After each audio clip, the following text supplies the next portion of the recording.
추석 명절에 이렇게 주일을 기억하고 이 시간에 이 자리에 예배드리러 오신 우리 성도님들을 환영하고 축복합니다. 저에게 8살짜리 아들이 한 명 있는데요. 이 아들은 추석에 대한 기대가 있더라고요. 어떤 기대가 있나 이렇게 들어보니까 용돈을 받아서 팽이를, 좋은 업그레이드된 팽이를 하나 사서 놀이터에서 아마 친구와 팽이 싸움을 하는데 자주 졌던 것 같아요. 그 친구와 다시 한번 배틀을 해서 그 친구를 이겨보리라 하는 기대와 소망이 가득한 것을 느낄 수 있어. 이 이야기를 나눴습니다. 우리 성도님들은 어떤 마음으로 이 추석을 맞이하고 또 계신지 한번 여쭤보고 싶습니다. 제 아들과 같은 이런 기대들도 각자에게 있겠지만 또 한편으로는 또 염려도, 걱정도 조금 이렇게 들뜬 마음도 별로 없는 그런 상황도 있으리라 또 생각합니다. 보통 이제 1년 전 이맘때의 통계나 우리에게 명절이 다가오면 많이 이야기되는 것이 가족들끼리 함께 하면서 너무 기쁘고 우리의 조상이 누구인지를 함께 기념하자라는 이야기도 많이 나오지만 한편으로는 명절 스트레스, 명절 증후군, 또 명절 우울증 뭐 이런 이야기를 또 하는 언론이나 하는 사람들도 많은 게 사실입니다. 작년 이맘때, 작년 추석 때 통계를 보니까 성인의 5명 중에 4명이 80%가 바로 이런 것들을 겪어서 조금 버겁다라는 응답을 했다는 설문조사를 제가 찾아봤습니다. 그러면서 이 자료에서는 특별히 이런 말을 아주 듣기 싫어한다는 통계가 있습니다. 너 언제 취업할 거니? 살 좀 빼라. 사귀는 사람은 있니?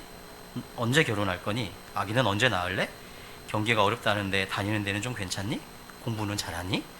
이런 말을 듣기 싫은 말 탑 7으로 뽑은 것을 제가 가져왔습니다. 그런데 이렇게 이야기하면 저희 어머니도 그러시고 보통 이제 저희 부모님들이 그게 내 관심 표현이고 눈에 보이고 때로는 속도 터지는데 어떻게 이야기하지 않냐 라는 이야기를 하시는데 우리는 그리스도인이거든요. 그리스도인이 누구냐면 약간 배우는 사람들이거든요. 우리는 뭘 배우냐? 우리의 사랑과 관심도 나의 입장이기보다는 상대방의 입장을 한 번 더 생각하여서 그 상대방의 입장에 맞는 표현과 행동으로의 사랑과 관심 표현이 진짜 사랑과 관심이다 라는 것을 우리는 배운 그리스도이잖아요. 그러면 우리 어떻게 되냐면 배운 사람답게 조금은 이번 추석에는 조금 이런 부분을 지혜롭게 했으면 좋겠습니다. 더불어 우리 자녀들도 핸드폰 게임 많이 하잖아요. 평소에 이번 추석에 그거 조금 줄이고 상냥하고 공손하게 어떻게 해요? 자녀들만 한번 따라해 보세요. 상냥하고 공손하게. 다시 한번 상냥하고 공손하게. 부모님과 친척들과 대화하고 함께하는 시간을 많이 갖는 우리 자녀들이 되었으면 좋겠습니다. 오늘 말씀은 마태복음 5장 21절부터 26절 말씀을 함께 나눌 건데요. 예수님께서 30세 공적인 생애를 시작하시면서 산에 올라가셔서 제자들에게 하신 처음이자 아주 핵심적인 예수님의 제자들을 향한 가르침입니다. 마태복음 5장부터 7장까지를 산상수훈이라는 하나의 별명, 제목이 붙어 있습니다. 이 산상수훈은 그냥 무수한 제자들을 향한 예수님의 무수한 어떤 이야기 가르침 중에 일부가 아니라 예수님께서 제자들을 향한 가르침의 보석 중에 보석, 본질 중에 본질, 정수 중에 정수로 2000년 동안 인정되어 왔어요. 마태복음 5장부터 7장까지의 이 예수님의 이 산상수훈의 말씀이 예수님 전체 말씀을 통틀어 보석 중에 보석, 정수 중에 정수, 본질 중에 본질로 인정되어 왔다는 거죠. 너희가 진짜 나의 백성, 나의 제자라면 이전과는 다른 생각, 행동으로 다른 사람들과는 다른 생활 방식으로 하늘나라의 백성의 방식으로 살아가야 한다라는 이야기를 5장부터 7장까지 이 산상수훈을 통해서 아주 구체적으로 제시를 하십니다. 우리가 21절부터 읽었지만 본문의 바로 앞절인 20절에서도 예수님께서 이렇게 얘기해요. 너희의 의가, 너희의 생각, 너희의 행동, 너희의 말, 너희의 마음이 누구보다 율법을 지키는 율법학자들과 바리새파 사람들보다 낫지 않으면 하늘나라에 들어가지 못한다. 너희가 진정한 나의 자녀, 나의 백성으로 얘기하기가 좀 껄끄럽다라는 이야기를 하시는 거죠. 진정한 제자라면 율법 지키는 것 자체도 쉬운 것이 아니었지만 그 수준을 뛰어넘어 더 낮은 수준으로 나아가야 한다는 것을 예수님 말씀하십니다. 그러면서 본문인 21절이 시작됩니다. 21절은 이렇게 얘기하죠. 옛사람들에게 말하기를, 옛 계명이에요. 10계명에서 이런 얘기를 하고 있어요. 살인하지 말아라. 제 6계명입니다. 10계명 중에 6계명인 살인하지 말아라. 누구든지 살인하는 사람은 재판을 받아야 할 것이다 한 것을 너희는 들었다 라고 21절 얘기하죠. 그러나 예수님이 제대로 이렇게 이야기하십니다. 자기 형제나 자매에게 성내는 사람은 누구나 심판을 받고 자기 형제나 자매에게 얼간이라고 말하는 사람은 누구나 공의에 불려갈 것이고 또 바보라고 말하는 사람은 지옥 불 속에 던져질 것이다 라고 이야기해요. 21절, 22절은 이렇게 이야기해야 됩니다. 그 당시 율법학자들, 그 당시 율법을 지키는 사람들은 제10계명에 제6계명인 살인하지 말라라는 계명이 있기 때문에 살인하지 않는 행동으로 내가 누군가를 살인하지 않는다면, 내가 누군가를 해하더라도 그 사람을 죽이지만 않는다면 이 계명을 지키는 것으로 이 사람은 생각하고, 이 사람들은, 율법 지키는 사람들은 생각하고 그렇게 또 가르치고 그렇게 노력했어요. 그래서 무슨 일이 있어도 그 사람을 죽인 살인 행위만 하지 않는다면 이 계명을 지킨 것이다 라고 이 사람들이 굳건한 믿음을 갖고 살아갔다는 거죠. 그러나 예수님께서는 그 한 걸음 더 나은 의로 들어가세요. 그것이 뭐냐면 그 살인 행위의 이면인 마음과 말을 건드리세요. 예수님은 살인 행위의 이면으로 들어갑니다. 그래서 그 살인을 일어나게 하는 동기인 마음의 분노와 저주, 이로 인해 일어나는 화를 터치하세요. 그리고 말로 하는 욕설과 저주의 말까지 예수님께서 터치하시는 거죠. 마음의 분노와 증오로 인한 화를 내는 것, 너의 말로 하는 욕설과 저주의 말까지 예수님께서 바로 이 살인하지 말라에 포함된다라는 것을 예수님이 터치하시고 가르친다라는 것입니다. 어떤 성경 사본에서는 이 앞에 까닭 없이 라고 들어가요.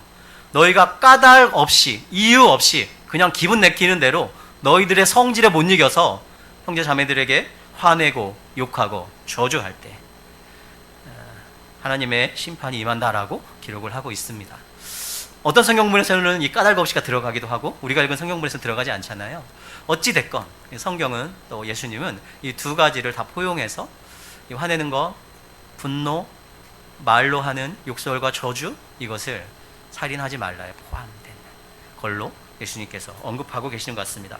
화를 내고 욕하는 것이 우리 인간 법정에서는 때로는 모욕죄 이렇게 해서 처벌을 받을지는 모르겠지만 살인한 행위와 똑같은 등급으로 처벌을 받진 않습니다. 우리 인간 법정에서는 그렇습니다. 하지만 예수님은 형제자매에게, 또 우리 성경에서는 우리의 공동체에 있는 이러한 형제자매까지 포함하는 거죠. 가족뿐만 아니라 이 형제자매에게 하는 이러한 짓들이 살인 행위에 해당한다. 그리고 반드시 심판의 조건이 된다라고 예수님께서 선언하십니다. 특별히 이 중에서도 화를 내고 욕하는 것보다 바보라고 저주하는 것에 대해서 조금 더 강하게 얘기하세요.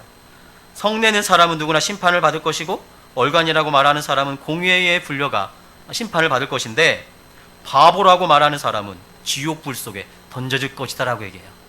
우리는 그동안 너무 많은 바보라고 불렀잖아요. 잘 보세요. 오늘부터는 조심하셔야 돼요. 왜냐하면 우리는 배운 사람이니까 이제부터 큰일 났어요. 바보라고 얘기하는 것이 왜 이렇게 예수님께서 한 걸음 더 나아가 심판을 강하게 얘기하시냐면, 이 바보라고 이야기하시는 것은 바로 그 사람을 하나님께서 만드신 그 피조물 중에 아주 귀중한 그 한 사람을 내가 거만하게 무시하고 저주하는 그러한 행위이기 때문에 그래요. 예수님께서 이것을 아주 더 싫어하세요. 내가 하나님이 창조하셨고 예수님 이 사람을 십자가에 달리기까지 이 사람을 사랑하시는데 이 사람을 바보라고 저주해. 지옥 불 속에 던져질 정도의 아주 강력한 심판이 있을 거라고 예수님께서 아주 강하게 경고하고 계시는 것을 우리는 볼 필요가 있습니다. 특별히 우리 자녀들 말을 조심하셔야 돼요. 얼간이, 바보, 멍청이, 큰일 나 이제. 알겠지? 제가 특별히 우리 자녀들 눈을 맞추고 있는데 다 피하고 있긴 한데 하여튼 큰일 나 우리 친구들 조심하셔야 됩니다.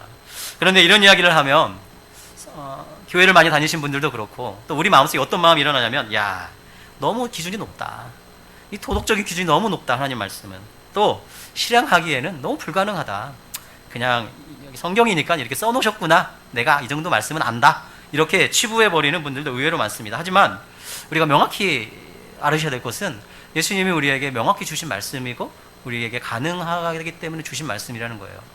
우리는 그래서 나는 어렵다, 불가능하다, 너무 기준이 높다라고 치부하고 끝이 아니라 이에 대한 올바른 우리의 자세는 하나님의 기준이 어떠한지를 명확히 알아야 하며 상대적으로 우리가 거기에 도달하기 너무나 어려운 우리의 약함과 악함을 또한 알아야 하며 그렇기 때문에 세 번째, 우리의 힘과 우리의 의지는 잘 안 되기 때문에 주님을 성령의 능력을 더욱더 의지하며 살아야 하며 그러할 때 우리에게 자그마할지라도 서서히가 될지라도 점진적일지라도 우리의 삶 가운데 변화가 일어난다라는 것.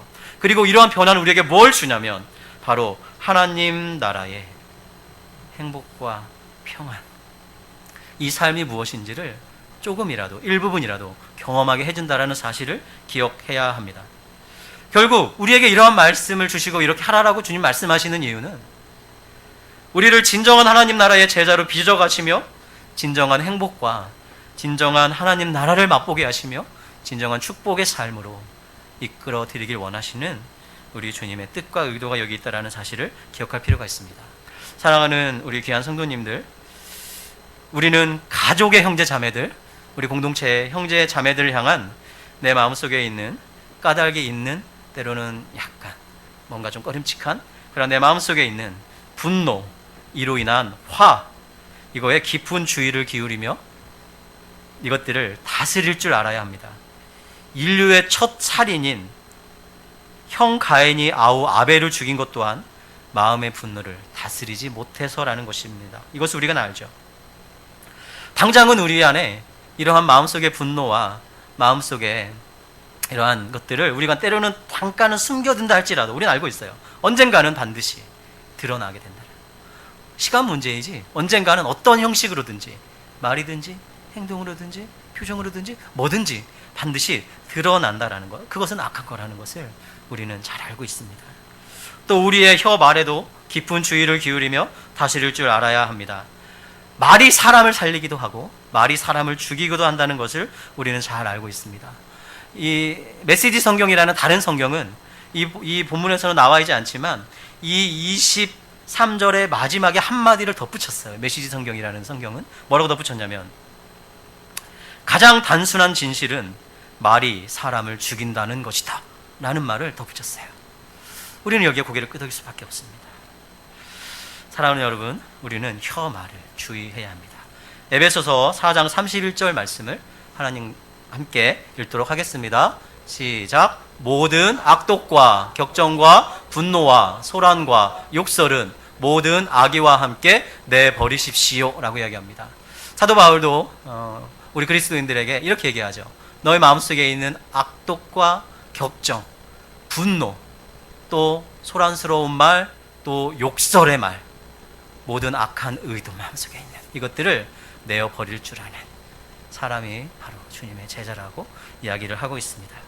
사랑하는 여러분, 부디 우리 마음속에 분노와 증오, 이로 인한 화, 그로 인한 또 혀, 말, 내 욕설과 저주, 이것들을 성령의 도우심으로 잘 다스릴 줄 아는 여러분이 되실 주 이름으로 축복합니다. 이것들을 내어버리고 부드럽게 변화되어야 되죠. 그래서 진정한 주님의 제자로 한 걸씩 나아가는 여러분이 되시길 주의 이름으로 축복합니다. 이어지는 23절부터는 그렇다면 우리는 만약에 이러한 잘못을 우리가 저질러서 어떻게 해야 되는가라는 것을 23절부터 26절까지는 이야기합니다. 한마디로 이렇습니다. 네가 먼저 가서 그와 화해하여라 라는 것입니다.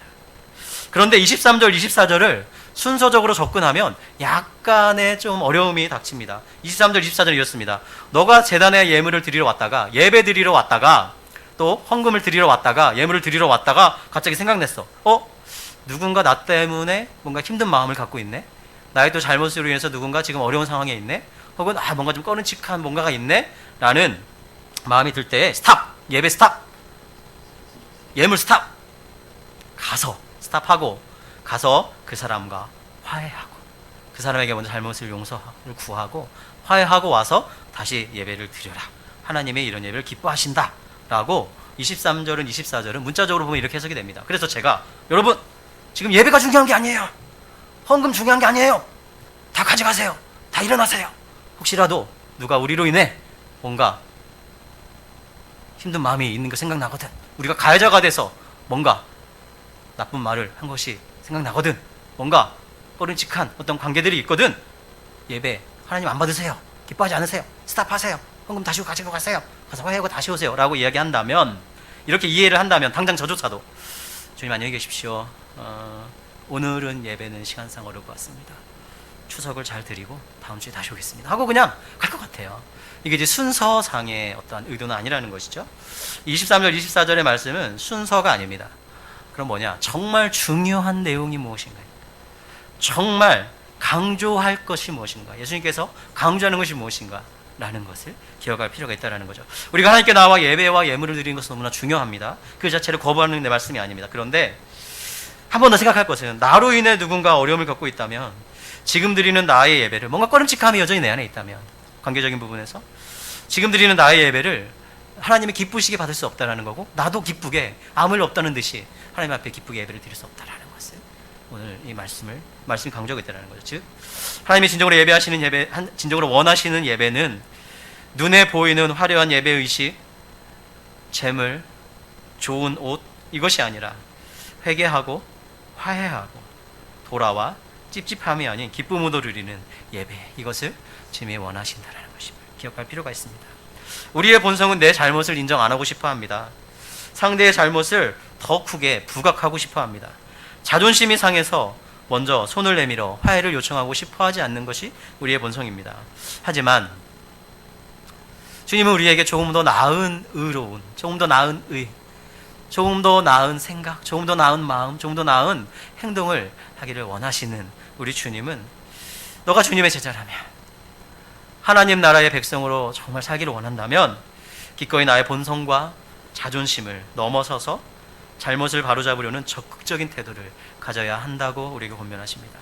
먼저 다가가 용서를 구하고 손을 내밀고 화해를 청하는 이가 되어야 된다라고 주님 우리에게 말씀하십니다.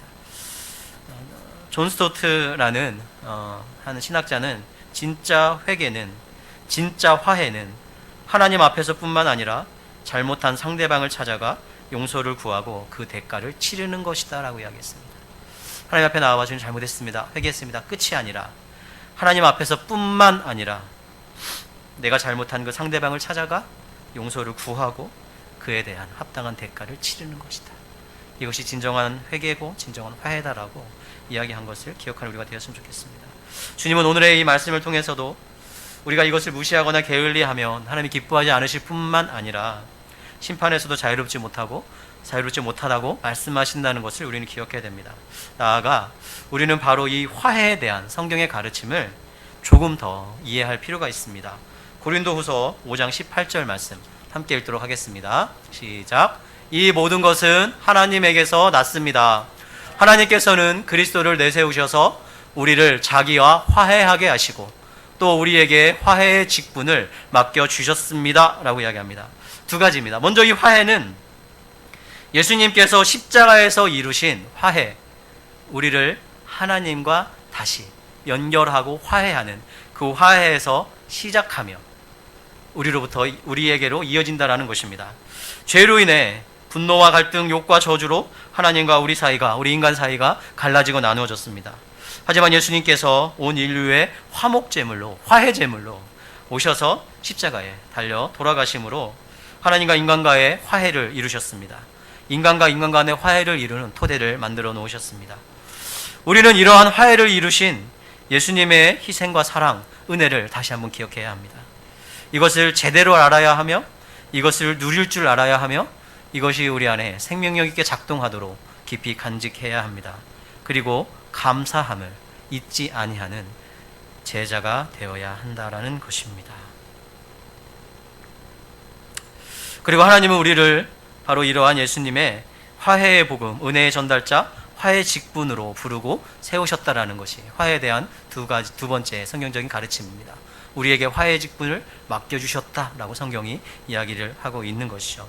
예수님의 본문을 통해 우리에게 요구하시는 너가 먼저 화해하여라 라는 것도 내가 화해되겠다라는 의지, 나의 결단, 나의 용기이기 이전에 예수님이 먼저 이루신 이 화해를 깊이 기억하라는 것, 그리고 이 은혜와 이 성령의 능력을 의지하라는 것, 이러한 의지에 힘입어 우리의 본성과 자존심을 넘어 기꺼이 화해의 손을 내미는 데까지 나아가라는 것이 이 화해에 대한 예수님의 가르침이라는 사실을 기억할 필요가 있습니다.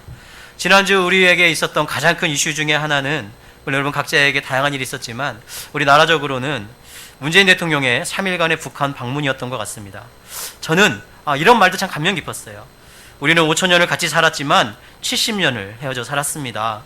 우리 민족은 다시 함께 살아야 합니다. 이 말도 제 안에 참 깊은 감동으로 다가왔어요. 그런데 제 안에 특별히 더 깊이 감동으로 다가왔던 것은 자기를 환영하고 환호하는 북한 주민들에게 거의 90도, 80도, 70도 이 정도로 깊이 머리 숙여 인사하는 장면. 한 나라의 강력한 지도자가, 북한보다 훨씬 더 강력하잖아요, 남한이.